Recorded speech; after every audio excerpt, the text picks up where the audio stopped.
Magandang araw po, Doc Willie, Doc Lisa. Medyo may good news tayo ngayon. Update ko lang po, dito kami. Kwento lang kwento lang po namin yung journey kasi talaga kahit ako namamangha. Namamangha ako sa dami ng miracles na nangyayari sa buhay ko. Parang hindi ko na alam kung tunay ba to, gising ba ako, buhay ba ako. Pag biglang lumakas ako, biglang tumaba na naman ako, ano ba meron dito? Oh, bumalik agad yung katawan ko. So many miracles happening. I have to witness for God that this is all His will. Sino ba ako? Tao lang ako eh. Doc Lisa, ikaw mas witness ka sa nangyari. Yes, so nagpapasalamat tayo sa Panginoon. Siya po ang talagang healer, the divine healer ng lahat sa atin. Mm-hmm. Ano ba na-experience? Ikaw mas alam mo nangyari eh.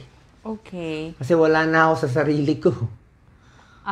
Dun sa nangyari kay Doc Willie, simula naman dun sa start, may reason lahat yon, may guidance din, may mga taong tumulong. Maraming salamat po sa inyong lahat.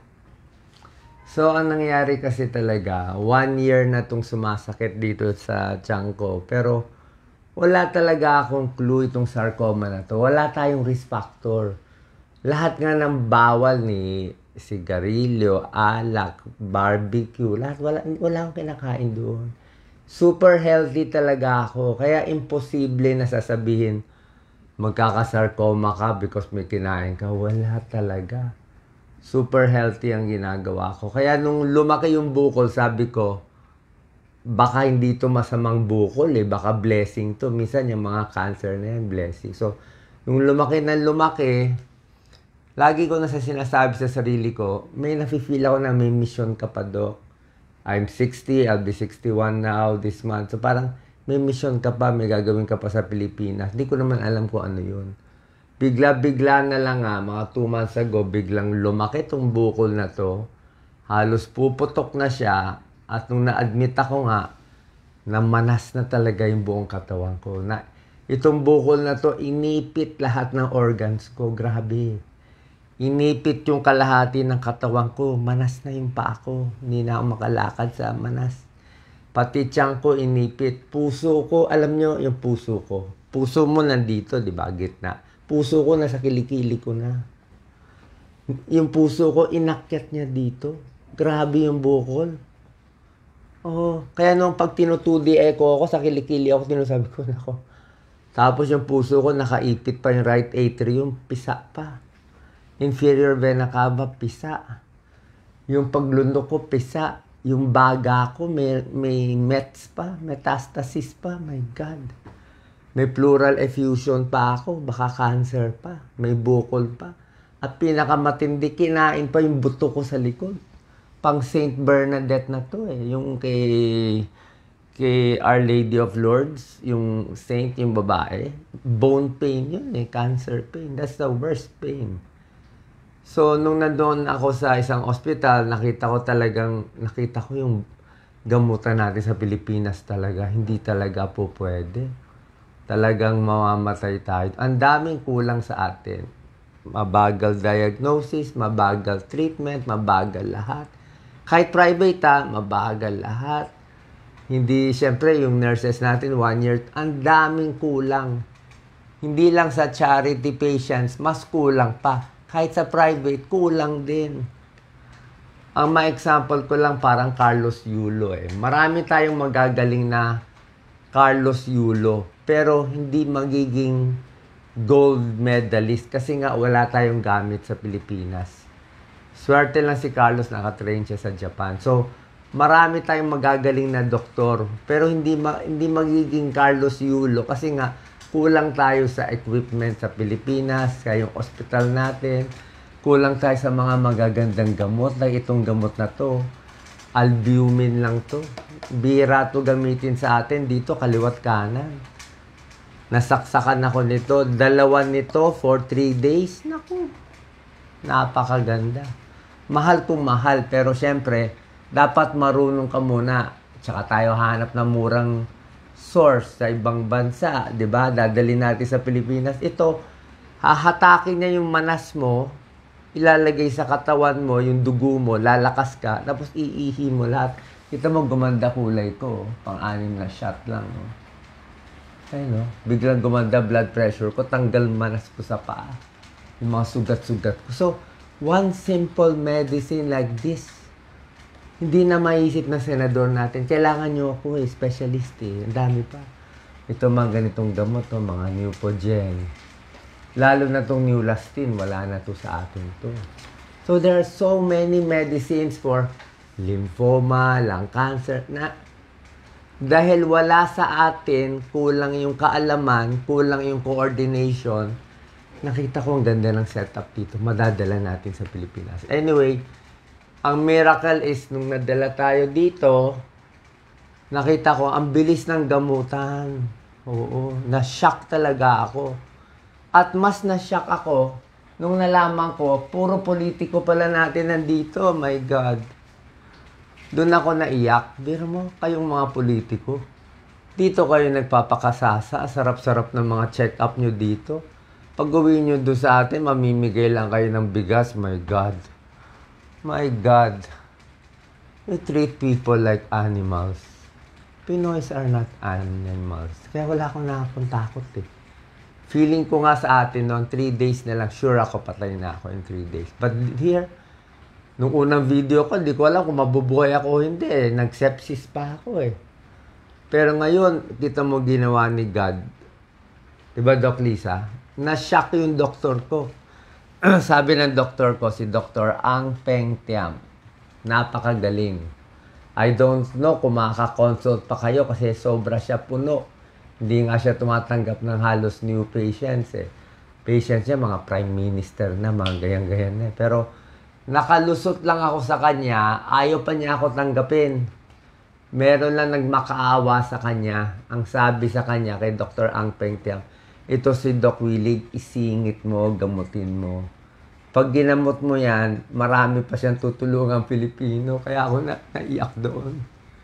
Para pag binuhay mo siya, marami siyang bubuhayin. Kaya ako tumatakbo Kaya wala akong choice Di ba? Wala akong choice Dito ako dinala Kung patay-patay na ako. Itong bukol na to, ino-open up niya yung third eye ko. Nakita ko na nanay ko, sinusundo na ako. Na life review na ako, alam ko na ginawa ng bata ko. Pwede na talaga ako tumigil Ang sabi sa akin, pwede ka na umuwi sa langit. Tapos na mission mo, Doc. Marami ka na nagawa at 60. Pero kung gusto mo pa dagdagan sa Pilipinas, dadagdagan ka pa baka ng 7 years, 20 years, maghihirap ka dyan. Maghihirap ka sa Pilipinas. Marami babati ko sa'yo, mahihirapan ka. Pero, tutulungan ka ng Diyos, marami ka masisave. Gusto mo pa ba? Siyempre, gusto ko pa ba? Diba? Yun naman purpose natin, diba? Magaya si Jesus. Yun lang naman Kaya sabi mo, politiko ako. Ano pa isisinungaling ko? May cancer na ako. My God. Diba? At ang miracle dito, Lisa, yun na nga. Sabi ng doktor natin, si Dr. Ang Peng Tiam, napakagaling. Ang daming Pinoy dito. Diba? Ikaw na magkwento. Puro sinasabi na hopeless case sila sa Pilipinas. Siguro may 10, 20 na tayo nakusap. Puro hopeless case sa Philippines. Hopeless case. Pagdating dito, biglang gumaling. Doc Lisa. Yes, okay. Yung mga miracles po, ang dami-dami. So, talagang mabait si God. God is a divine healer.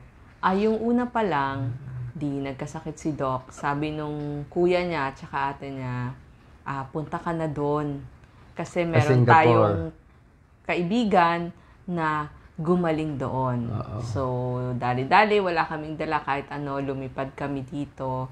Walang pera, walang kahit ano. Wala na kaming nadala kasi from the hospital, diretso aeroplano, diretso na rin ulit sa dito sa hospital dito. Okay. And then, yung friend nga ng kuya namin, siya yung nagsabi na kay Dr. Ang Peng Tiam na tanggapin mo ito. So, yun lang, miracle na yun. Tapos, pagsakay pa namin ng airplane, may isang magaling na surgeon. Katabi lang namin siya. So, natulog lang siya the whole time.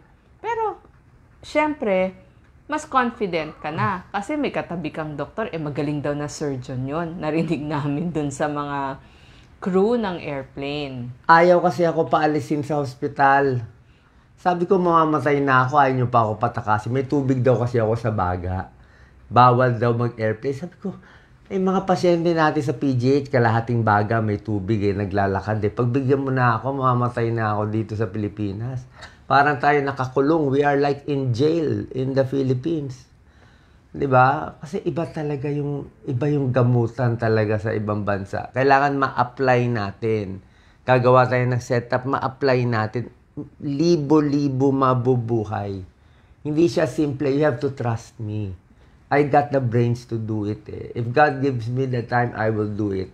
Hindi ko kayo papahiyain sa Senado yung sa likod lang, imi-meeting ko yung mga ospital na yan. Bilisan yung mga report, di ba, Doc Lisa?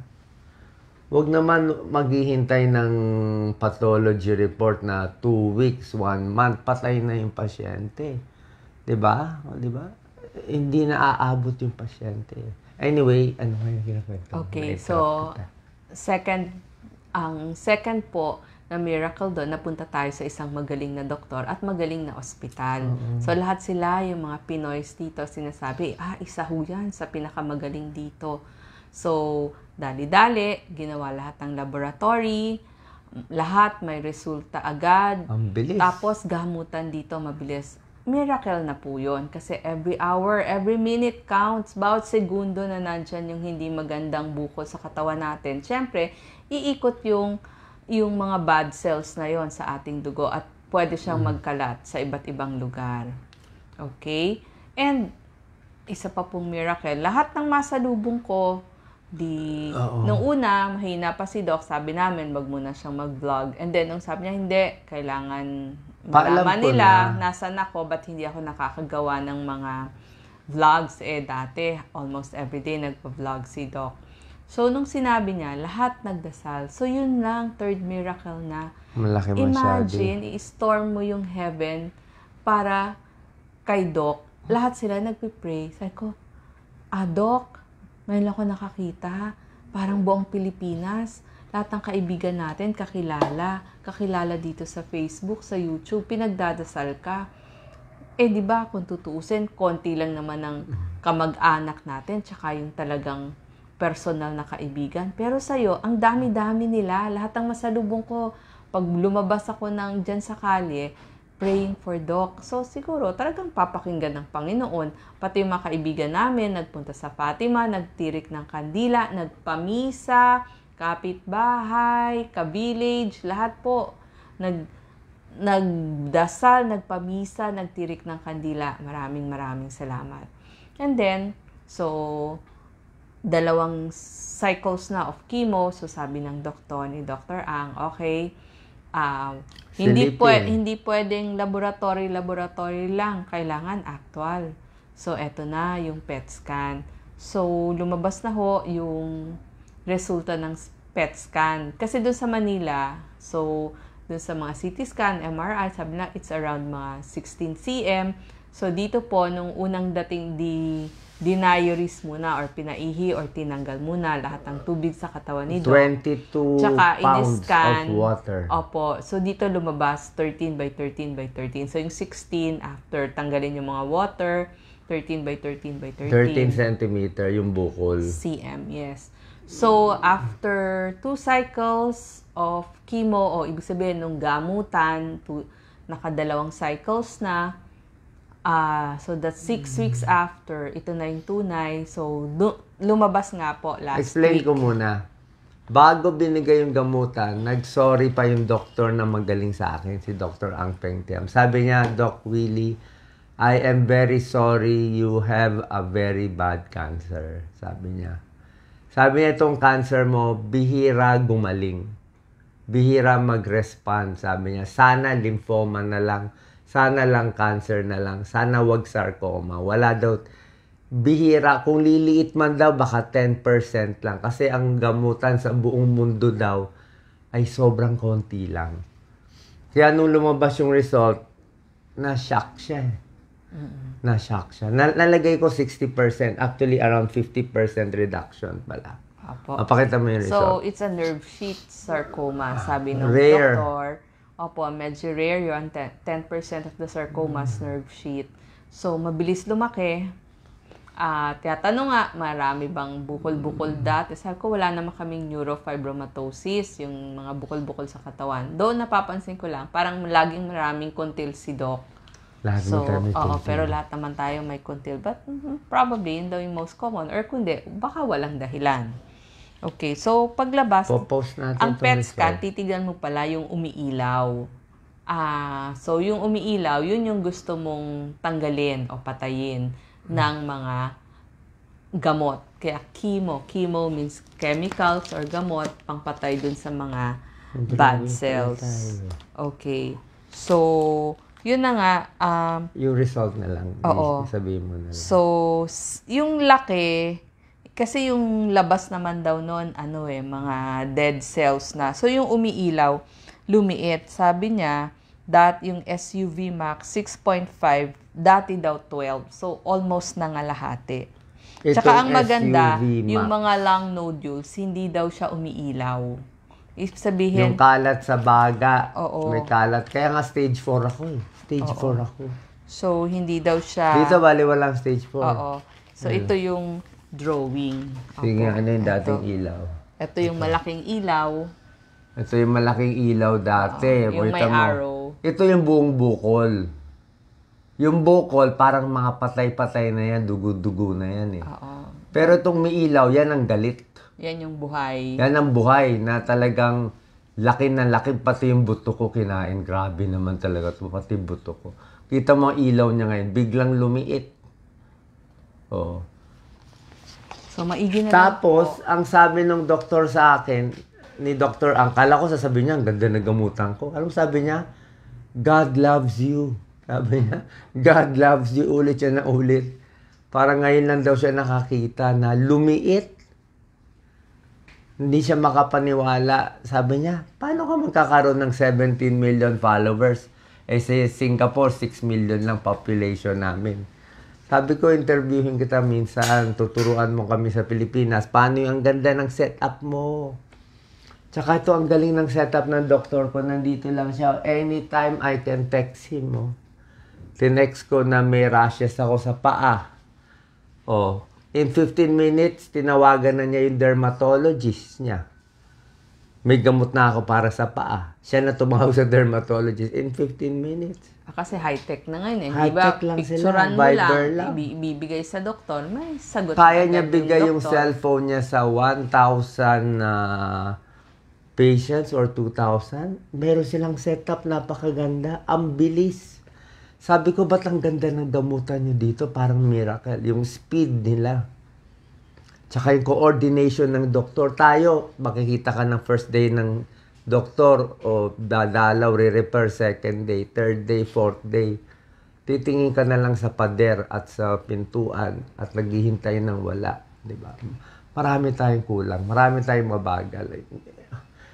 It's really parang naging sistema na eh. Okay, so So, here, kailangan mapabilis natin. kung pwede yun. pong outpatient lang para makatipid Yes, yung mga puro pasyente. Tapos isang doctor lang. Pero magagaling po yung staff nurses, mga oncologic nurses.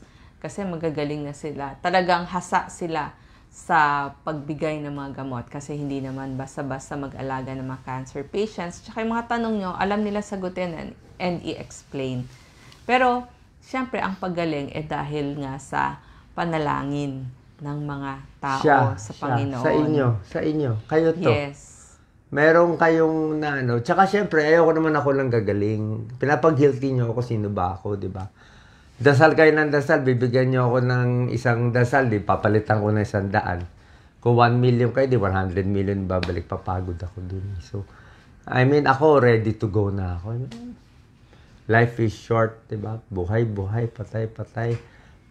Basta maayos mo lang, ay gawin mo lang maayos.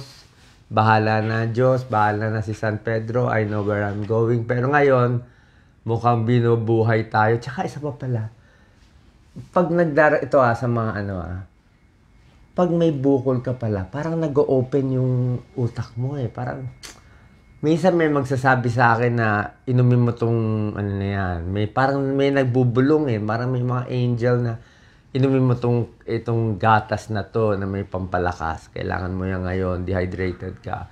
O no, isang beses, kailangan idumi mo to. May naka-stack sa bituka mo. Kailangan ilabas mo. O minsan, dapat ito pupuntahan mo, doktor. Itong gagawin mo. Merong mga sense na unti-unti nafe-feel ko lang pag sa gabi. Parang umaayos. Unti-unti, lumuluwag yung puso ko.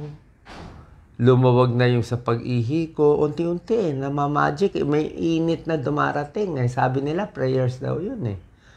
Tapos bigla yung daanan, kahapon lang, lumuwag na ang huling problema ko, yung pagdumi.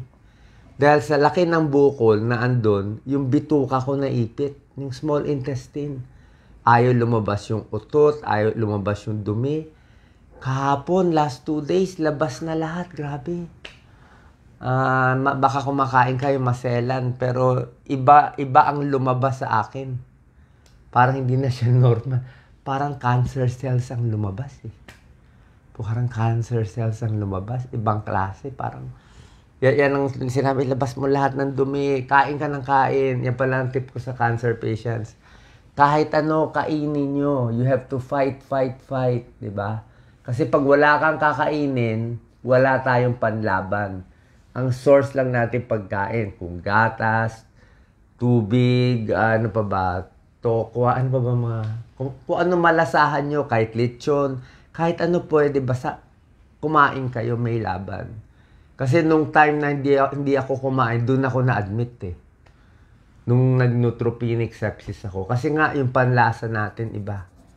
Kita nyo, yung mga side effect, okay lang yan, tiis tayo sa side effect eh. Ito, nagdadry buong katawan, nagbabalat sa chemo, di ba? Nasusuka, lasang bakal lahat, pero tiis pa rin. O may headache ako pag chemo, kaya alalay lang. Kakakimo ko lang kahapon. Di ba? Pero despite that, dasal lang, alaga lang. Pero tandaan nyo, pag nasa Pilipinas, if you give me the chance, talagang aayusin ko. Lahat ng pwede ayusin sa all levels. Okay? Makikiusap tayo. Makikiusap tayo sa mga bawat right lugar. people Na bumilis. Na part ng healthcare system para naman mapaganda lahat. Kasi dami ko pong nakikilala dito, mga Pinoy din, so marami na kami nag-uusap, marami silang naituturo sa akin, paano mag-survive dito, ano yung mga dapat gawin, paano mag-extend ng visa. So, isa na doon si Audrey. So, kapitbahay pala namin siya doon sa Libertad. So, yun, parang meron na kaming samahan. And mabait din sila lahat, kinaguide nila yung mga bagito tulad namin kasi sila mas nauna na. And then, yun. So, that's another miracle kasi makikita mo sila dito. At ngayon, pag nagdadasal kami, sinasama na namin yung mga kakilala namin din na mga patients kasi mas kailangan nila. So, hindi lang isa, hindi lang si Doc Willie, pero lahat na rin ng kaya nyong kakilala nyong pwedeng ipagdasal. Isa lang naman iniisip nila eh. Sasabihin nila, Singaporean, hindi kami makakapunta dyan. Nandito kami sa Pilipinas, nakakulong kami. Kaya nga, i-a-apply nga natin lahat sa Pilipinas eh. Dito, natuto lang ako. Practice ko lang to. Biro mo sa lahat ng bibigyan ng sarcoma, bibigyan nila yung may 17 million followers na sarcoma para ako magturo nga eh. Hindi dapat binigay nila kay Juan de la Cruz o kung kanino. Diba? Bakit bibigay ni God ganyan? Tsaka bakit niya ako papagalingin pa? Para kay pa. Gusto mo sigawan? Diba? Tsaka tinanggal niya yung takot ko. Hindi na ako takot kahit kanino. Ay, takot sa politiko, takot sa bad news, takot sa basher. Naku, matakot ka sa sarcoma. Baka pagising mo, naku, mamaya may bukol na.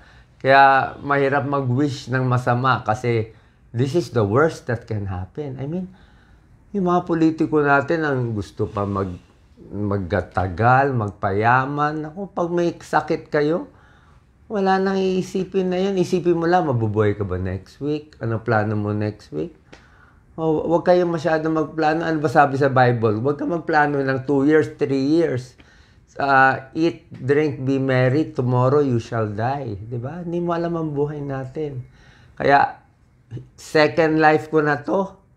Diba? Feeling ko, lumalakas ako. Hindi ko alam. Ang request ko kay God, at least 7 years. Diba? Tapusin ko ng maayos to. Makasave ako. Kung hanggang doon lang, that's it. Okay na ako. Pero, siya bahala. Siya bahala. So, medyo lumalakas tayo dahil sa inyo. Thank you, thank you, thank you, Doc Lisa. So, ang daming miracle, even before, na I cannot attribute it. Sabi mo politiko, hindi ako politiko.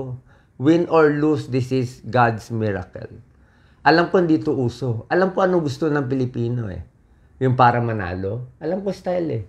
Bigyan mo libre, libre gamot, pagalitan yung libre hospital, lahat libre. Hindi magagawa agad-agad. Imposible. Kasi sobra na tayo nahuli. Para maging Singapore tayo, we need 50 years. Diba? Inumpisahan nila sa bata. Pero hindi tayo magtatagal ng 50 years. At least umpisahan na natin kahit 2 years, 3 years. Kailangan meron na mag-umpisa na marunong. I'm happy with Senator Bongo sa Committee on Health. Marami siya nakikitang maganda. Pero mas marami pa ako madadagdag. Pero Sen Bongo is very good sa Committee on Health. Marami pa ako madadagdag na sa DOH marami nga ayusin. Sa PhilHealth, ang dami natin pera magagamit doon. Sa FDA, nako yung mga gamot natin, dapat yung mga good quality sigurado. Dito ang gamot, parang feel ko yung gamot eh. Sa atin yung gamot, parang baka hindi 100% yung laman ng iba. Hindi natin masabi. Kaya hindi gumagaling yung ibang kababayan natin, di ba? Yung mga counterfeit, yung mga issue natin. Titingnan po natin lahat. Final words, Doc Lisa?